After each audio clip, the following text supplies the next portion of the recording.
জনপ্রিয় অভিনেত্রী ও গায়িকা নুসরাত ফারিয়াকে হত্যাচেষ্টা মামলায় গ্রেফতার করে কাশিমপুর মহিলা কেন্দ্রীয় কারাগারে পাঠানো হয়েছে।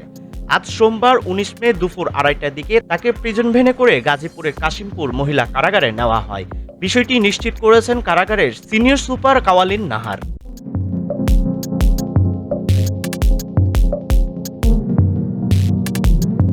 এর আগে গতকাল রোববার ১৮ মে সকালে থাইল্যান্ড যাওয়ার সময় ঢাকার হযরত শাহজালাল আন্তর্জাতিক বিমানবন্দরের ইমিগ্রেশন চেকপোস্ট থেকে তাকে গ্রেফতার করে ইমিগ্রেশন পুলিশ।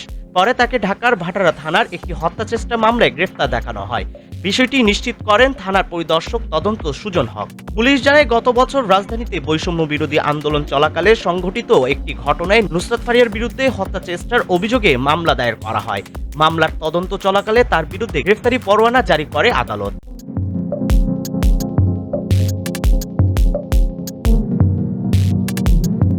আজ সোমবার ফারিয়াকে ঢাকার চিফ মেট্রোপলিটন ম্যাজিস্ট্রেট সিএমএম আদালতে হাজির করা হয়। জামিনের আবেদনের শুনানিতে তার আইনজীবীরা জানান, নুসরাত ফারিয়া ৯ জুলাই থেকে বিদেশে ছিলেন এবং দেশে ফেরেন ১৪ আগস্ট। তিনি কোনো সহিংস কর্মকাণ্ডে জড়িত ছিলেন না। রাষ্ট্রপক্ষে মামলার প্রধান public prosecutor PP Omar Faruqui জামিনে বিরোধিতা করেন। আদালত ২২ মে জামিন শুনানির পরবর্তী দিন ধার্য করে তাকে কারাগারে পাঠানোর নির্দেশ দেন।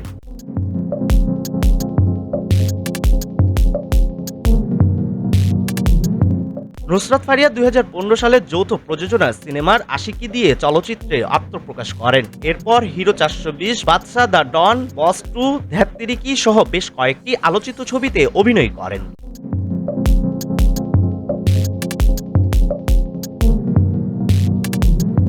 তিনি সবচেয়ে আলোচনায় আসেন বঙ্গবন্ধু শেখ মুজিবুর রহমানের জীবন ভিত্তিক চলচ্চিত্র মুজিব একটি জাতির রূপকার এই প্রধানমন্ত্রী শেখ হাসিনার চরিত্রে অভিনয়ের মাধ্যমে। এই ছবিটি ২০২৩ সালে মুক্তি পায় এবং এটি বাংলাদেশ ভারতের যৌথ প্রযোজনায় পরিচালনা করে শ্যাম বেনেগাল।